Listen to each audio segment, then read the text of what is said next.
Hello everyone, good morning. कैसे हैं आप लोग? मेरा नाम है अनुराग और एक बार फिर से आप सभी का बहुत बहुत स्वागत है। और आज हम 8th क्लास में चैप्टर नंबर 1 का रिवीजन करने वाले हैं, जिसका नाम है फसल उत्पादन और इसका प्रबंधन। ठीक है, फसल उत्पादन और इसका प्रबंधन बहुत ही इंटरेस्टिंग चैप्टर बच्चों। और आज हम इसका क्या करने वाले हैं, रिवीजन करने वाले हैं। एक एक वीडियो को हम पहले देख चुके हैं, एक एक टॉपिक को हमने डिटेल में डिस्कस किया है, लेकिन आज अपन इसका क्या करेंगे, रिवीजन करेंगे। ठीक है, तो चलिए शुरू करते हैं। तो सबसे पहला पॉइंट आता है कि फसल क्या होती है। सबसे पहला पॉइंट क्या होता है, फसल क्या होती है। सबसे पहले हम जानेंगे कि फसल क्या होती है। फसल का मतलब होता है जब एक ही तरीके के पौधे, जब समान प्रकार के पौधे एक लंबे या बड़े एरिया पे, बड़े क्षेत्र में जब उगाए जाते हैं तो उसको कहते हैं अपन क्या, फसल। क्या कहते हैं, फसल। जब एक ही प्रकार के पौधे या समान प्रकार के पौधे एक बड़े क्षेत्र पे उगाए जाते हैं तो उसको कहते हैं बच्चों अपन क्या, फसल कहते हैं। क्या कहते हैं, फसल कहते हैं। फिर हम बात करते हैं फसल के प्रकारों की। तो फसल जो है बच्चों, इसके तीन प्रकार होते हैं मुख्यतः, लेकिन जो है यहाँ पे दो ही दे रखे हैं। एक तो रबी की फसल और एक दे रखी इसमें खरीफ की फसल। ठीक है, रबी की फसल और खरीफ की फसल। जब हम बात करते हैं रबी की फसल तो ये सर्दियों में उगाई जाती है। कब, सर्दियों में। ठीक है, और जब खरीफ की फसल बात करते हैं तो इसमें ये वर्षा ऋतु के समय उगाई जाती है, वर्षा ऋतु में। ठीक है, तो ये दोनों बातें ध्यान रखेंगे। रबी की फसल जो है वो सर्दियों में उगाई जाती है और खरीफ की फसल जो है ये वर्षा ऋतु में, यानी लगभग जून से लेकर सितंबर तक इसको उगाया जाता है। किसको, खरीफ की फसल को।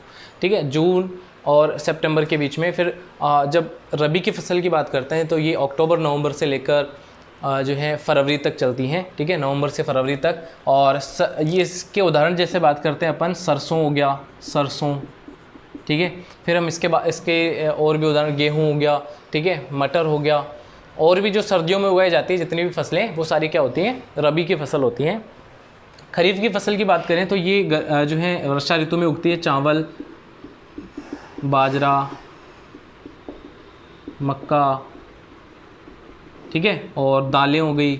ये सारे क्या होती हैं, खरीफ की फसलें होती हैं जो वर्षा ऋतु में उगती है। तो मेन पॉइंट ये है कि फसल क्या है और फसल के प्रकार। सबसे पहला पॉइंट तो ये आपको ध्यान रखना है। ठीक है, अब हम बात करते हैं कि फसल जो है इसके लिए कौन कौन सी पद्धतियाँ, फसल उत्पादन और इसका प्रबंधन किस तरीके से करें, इसकी पद्धतियाँ कौन कौन सी है, इसके तरीके क्या क्या अपनाए जाते हैं फसल उत्पादन में। तो सबसे पहले बात करते हैं कि आधारित फसल पद्धतियाँ कौन कौन सी हैं। मिट्टी तैयार करना, बुआई करना, खाद एवं उर्वरक देना, सिंचाई, खरपतवार से सुरक्षा, कटाई और भंडारण। ये सारे इसके क्या होते हैं बच्चों, ये इसकी पद्धतियाँ होती है फसल उत्पादन में। ये सारी पद्धतियाँ काम में ली जाती हैं। तो सबसे पहले हम बात करते हैं किसकी, मिट्टी तैयार करना। मिट्टी तैयार करने का मतलब होता है, सबसे पहला प्रक्रम ये होता है कि जब फसल की बुआई की जाती है, फसल उगाई जाती है, फसल उत्पादन के लिए सबसे पहला प्रक्रम ये है क्या, मिट्टी तैयार करना। मिट्टी को तैयार करना सबसे ज़्यादा ज़रूरी है, क्योंकि मिट्टी जो है अगर उपजाऊ नहीं होगी तो फसल उत्पादन नहीं होगा। अगर मिट्टी उपजाऊ है, अगर मिट्टी अच्छी है तो इससे क्या होगा,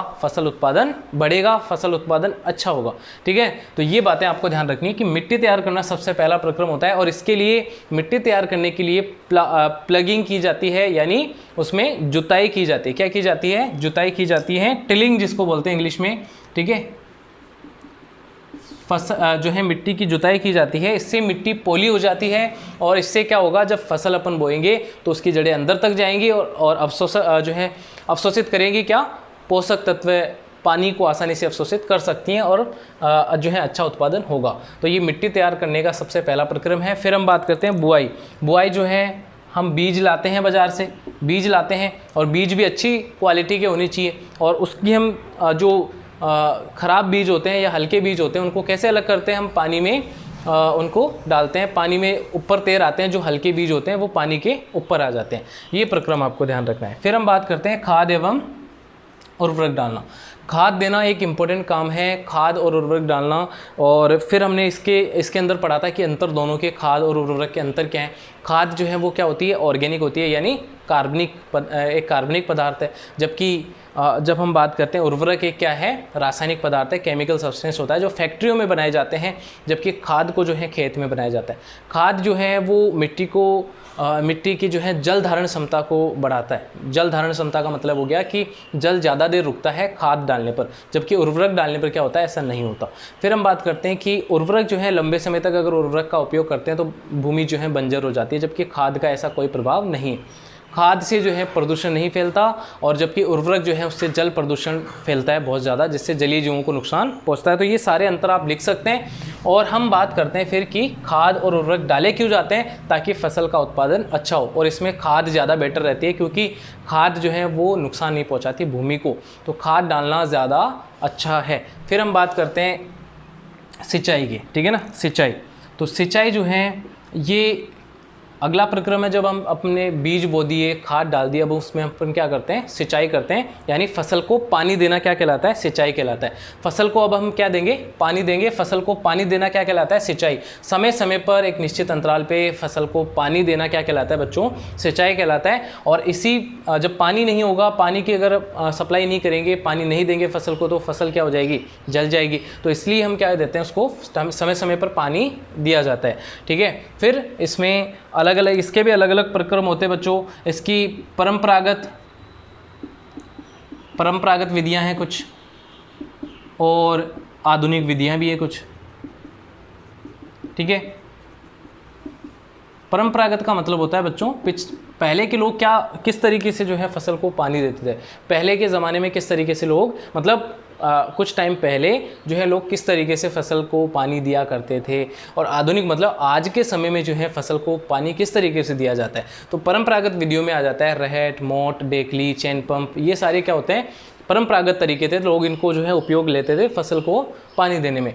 और आधुनिक विधियों में जो है दो आ जाते हैं, एक तो फंवारा पद्धति, और एक आ जाता है बच्चों क्या, एक आ जाता है बूंद बूंद सिंचाई। तो फंवारा पद्धति में जो है फसल को जो है ऐसे लगता है कि जैसे बरसात हो रही है, इस तरीके से नोजल जो है पाइप बिछाए जाते हैं, उन पे जो है नोजल लगे होते हैं, ऊपर नोजल घूमते हैं, जैसे लगता है बरसात हो रही है, ठीक है ना। और बूंद बूंद सिंचाई में जो है पेड़ पौधों के जो हैं छोटी छोटी नलियाँ बिछाई जाती है, पाइप बिछाए जाते हैं उनकी जड़ों में, ताकि उनसे बूंद बूंद करके जो है पानी गिरता रहे। और ये भी एक अच्छा, पानी को जो है अपन बचा सकते हैं, ज़्यादा वेस्ट नहीं होगा इससे पानी।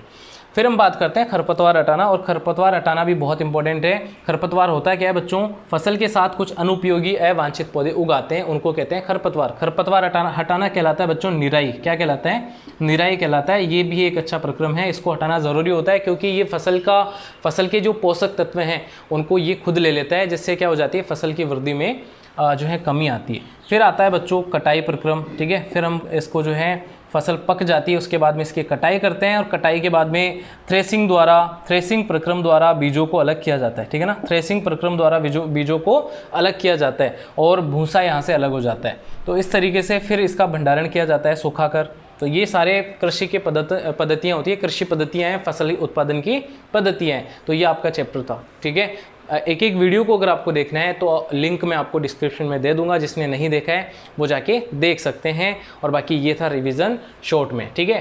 तो अब मिलते हैं अगली क्लास में, चैप्टर नंबर 2 का रिवीजन करेंगे। तो मिलते हैं अगली क्लास में, बाय बाय, टेक केयर।